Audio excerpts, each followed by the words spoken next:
Okay, our next core exercise is the kneeling Superman or bird dog. So for this, you're going to position yourself on the mat. Let's pop down, guys, so onto the hands and knees. Key positioning is you want the knees, kind of a square position for this one. You want the knees in line with the hips and the wrists, elbows and shoulders all aligned. And alternate opposite sides, you're just going to reach out long, 1, 2, and back, 1, 2.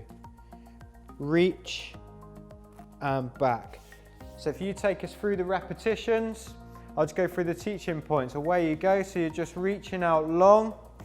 You want the foot in line with the hip as you extend. The face is parallel, the head is parallel to the floor, and you're looking to be in a nice square body position.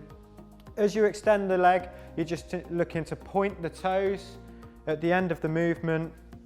1, 2, and 1, 2. So we're looking to keep the hips nice and square and as little movement in the body as possible.